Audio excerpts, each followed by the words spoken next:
Hey, it's Dragonicfire back with another Little Big Planet level. This is actually Little Big Planet 2 level.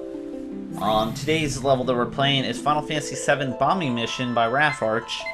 Now this one's actually going to be a little longer because it does have random battles and encounters. I did try to edit some of them out so it wasn't as long.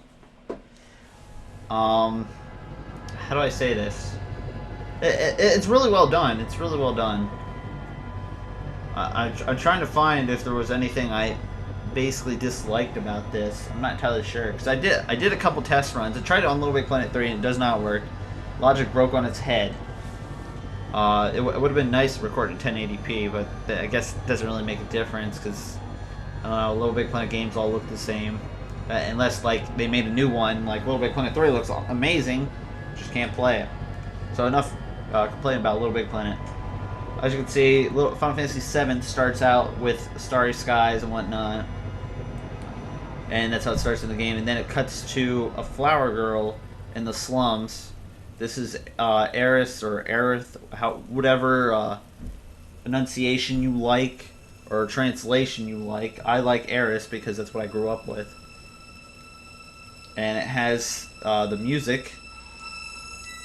Do, do, do. Like the eerie kind of music, and then she's carrying her flowers. Should be carrying a basket, honestly. Look at that guy down on his luck again. I swear that guy, every time I pass him, I always find it funny because then he gets like up, he raises his head and he's scared. It's like, is someone watching me? This looks like a toy town.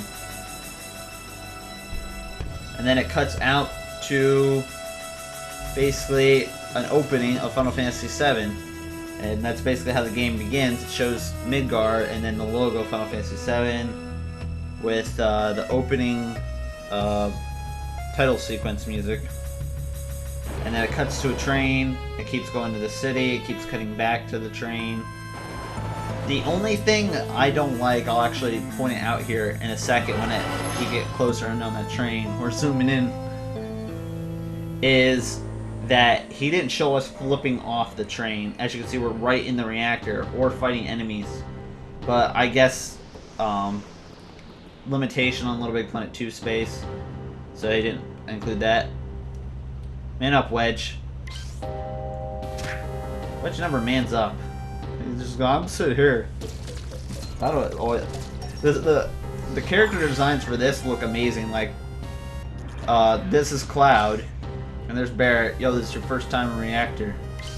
I'm pretty sure these are custom-made design ones. Little Big Planet's full of Mako energy. I'm not gonna do voices. You guys can do it for yourself. And then Barrett gets all pissed off, and he does his little gun arm thing.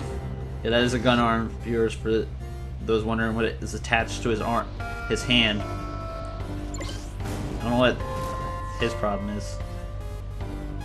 No, it's Wedge. I think that's Biggs. I'm pretty sure that's Biggs. And here is our first random battle encounter. I will leave this actually in so you guys can see what it is. Now, the controls for this basically are circle is X, or yes, circle is X. Circle is for attack. It's usually just one person, or if they're close enough, they'll damage two. Triangle's for magic. Cloud has bolt. Barrett has fire. What else is there? The yellow bar is basically shows when their turn is going to occur, and green shows their health, blue their magic, and the pink shows their limit break, which I'm doing braver here. Normally in the game this would affect only one person, but for sake of AoE effects and basically amping up your score bubble multiplier, he made him AoE, which I kind of like. Pretty interesting. So that's it for random battle. There's not much to it. That's pretty much why I edited a couple out.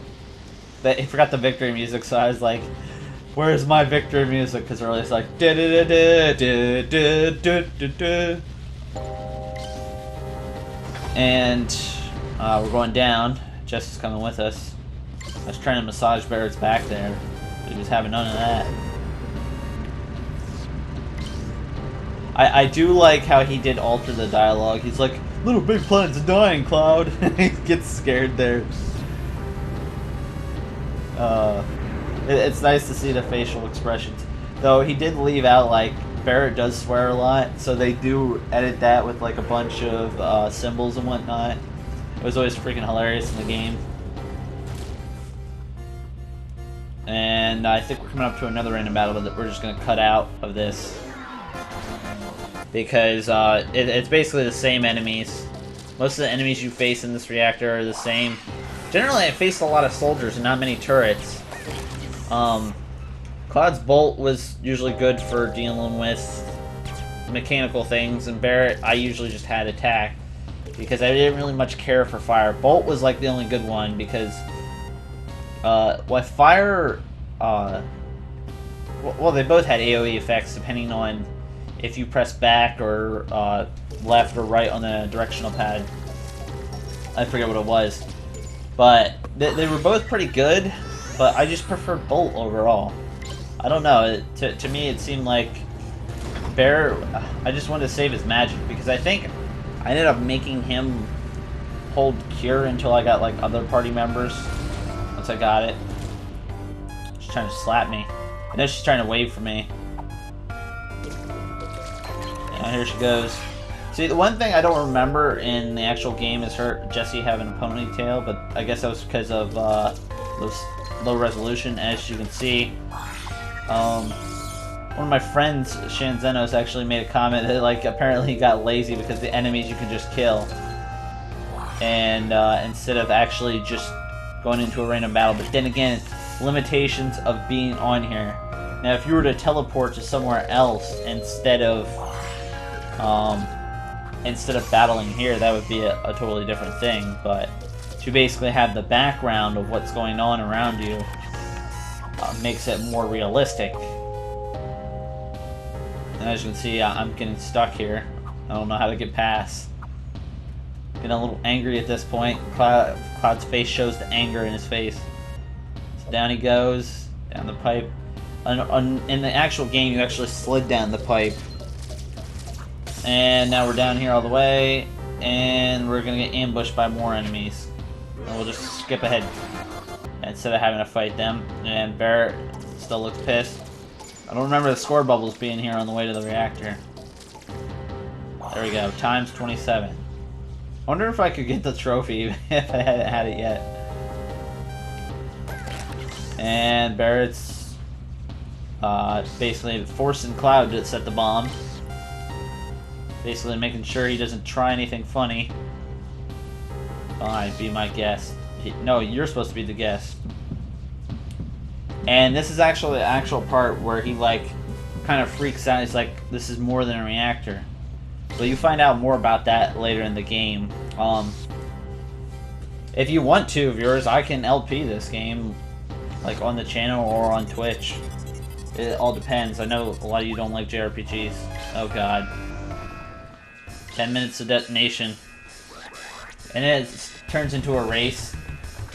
Basically, you generally have like 10 minutes to get out of here. So he set it for 10 minutes, which is pretty cool. And now we're going to go into a boss battle. Which, mostly for this boss battle, I had Cloud cast Bolt on him. For the simple fact that he was a mechanical boss. I'm just trying to remember how much HP this actual guy has.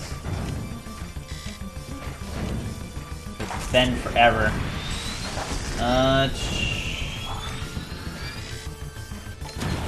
It's Guard Scorpion. I think he actually gave it more HP because the limits do so much damage. Because originally Guard Scorpion had 800 HP. And I did my limits a couple of times. Or maybe he did give it 800. I could have swore I spammed it like nobody's business during my test run. Normally when the tail's up, you're not supposed to hit it. It basically is gonna sit there and counter with basically